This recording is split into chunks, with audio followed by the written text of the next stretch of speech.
I recently made a video about my A7S III rig, and I purposely left out which microphones I use since I thought it deserved its own dedicated video. So here we are. If it was up to me, I would use my XLR microphone and my audio recorder for everything, but sometimes that's just not possible to do or the best solution. So let's go through all of these different microphones and tell you when I use them in certain situations. Starting out with the first way, and this is the cheapest way, this is a wired lavalier microphone. I got this one on Amazon for under 50 bucks. It is effective whenever you're trying to just mic someone up that's sitting down and won't be moving around. You can pin this to a lapel and hide it pretty easily, but the thing is, it's wired.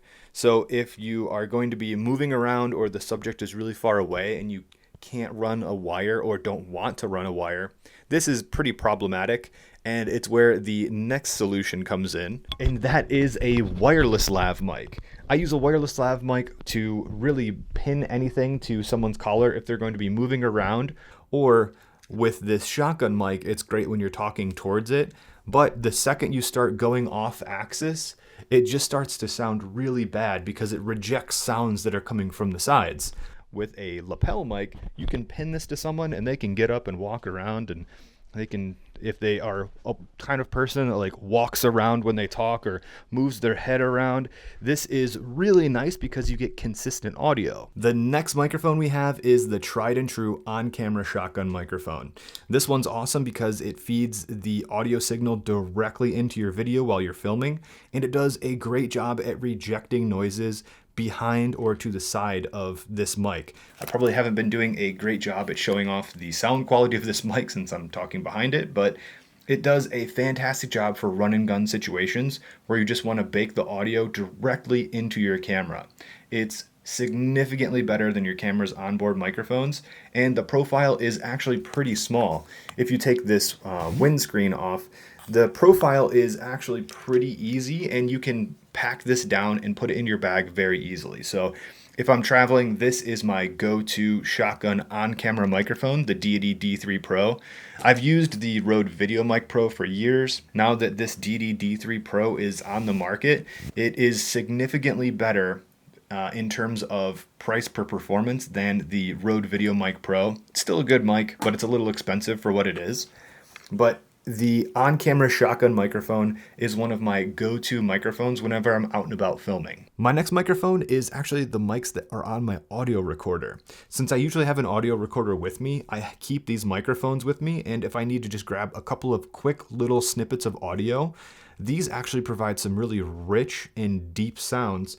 And I typically like to put a windscreen on these mics when I'm out, and when I'm filming with it or recording with this, I try to hold as still as possible because any handling noise on this recorder transfers to these mics. So if you can actually put this on a tripod and put it down, that's even better.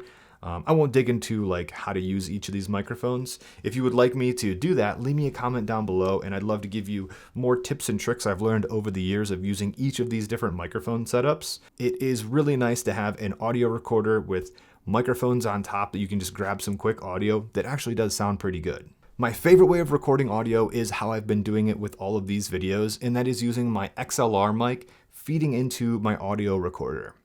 This is a fantastic sounding setup in my opinion, and it does require a lot of setup though. The beauty of these little tiny microphones is you can just slap one on here, put it in the hot shoe, and then you're pretty much good to go.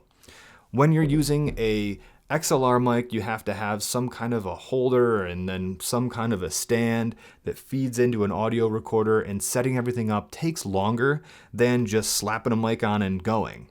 But I think that the results that the XLR mic delivers is really awesome. The clarity in post-production and editing with it is fantastic compared to all of these other audio options. I have an entire video dedicated to the Tascam X8, and I also have that A7S III rig video that I'll leave on screen right now. Thank you guys for sticking around to the end, and I'll see you in the next one. This video was so difficult to set up all of the different mics on different cameras and get everything working. I think I spent more time tinkering around with these mics than I actually did shooting this video. I also used the Sony 50mm 1.2 for this video at 1.2, so sorry if the bokeh was crazy.